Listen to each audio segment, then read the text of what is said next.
தென்னாட்டுடைய சிவனே போற்றி, எந்நாட்டவர்க்கும் இறைவா போற்றி. இன்றைய ஆன்மீக சிந்தனை. கிரக பிரவேசம் முடித்து சில மாதங்கள் ஏதோ காரணத்துக்காண்டிங்க சில மாதங்கள் கழித்து அந்த வீட்டுக்கு போகலாமா அப்படின்னு கேட்டிருக்கிறாப்படி.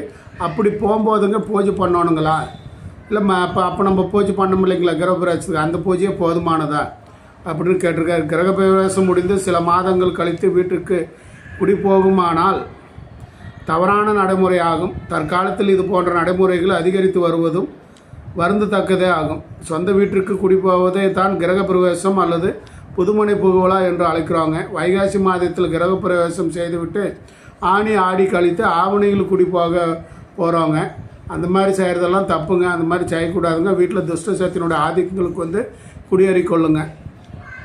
ஆவணியில் கிரக பிரவேசத்தை செய்யலாமே. புதுமனை புகுவிழாவின் போது பால் காய்ச்சியதோடு அதோடு அடுப்பிலேயே குறைந்தபட்சமாக சர்க்கரை பொங்கல் செய்து அந்த வீட்டு பூஜாரியில் உள்ள சாமிக்கு நிவேதனம் செய்து அதனை அந்த இல்லத்தில் அமர்ந்து சாப்பிட்டு விட்டு அன்றைய தினம் இரவு அந்த வீட்டில் எஜமானர்கள் அங்கேயே தங்கி உறங்கி மறுநாள் எழுந்து ஸ்நானம் செய்து விட்டுங்க அன்றைய தினமே அங்கே குடி வந்து விடுவதாக ஆகிவிடுங்க.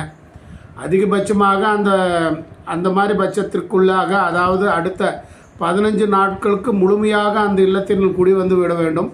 அதனை விடுத்து மாத கணக்கில் காலம் தாழ்த்து கூடாதுங்க. ஒரு வீட்டு பூஜை அறையில் 15 நாட்களுக்கு மேலாக விளக்கு ஏற்றப்படாமல் சமையல் அறையில் சமையல் செய்யப்படாமல் இருந்தால் அங்கு இருக்கக்கூடிய நேர்மறை சக்திகள் என்பது அன்று அகன்று விடுங்க. அவ்வாறு கால தாழ்த்தப்பட்ட பட்சத்தில் மீண்டும் ஒரு முறை கிரக பிரவேசம் செய்ய நேரிடுங்க. அதனால் மீண்டும் நீங்கள் 15 நாளுக்கு மேலே 1 மாதம் 1.5 மாதம் 2 மாதம் ஆகி போச்சுன்னா மறுக்கா ஒரு கிரக பிரவேசம் பூஜை செஞ்சு போட்டு தாங்க நீங்கள் போகணுங்க.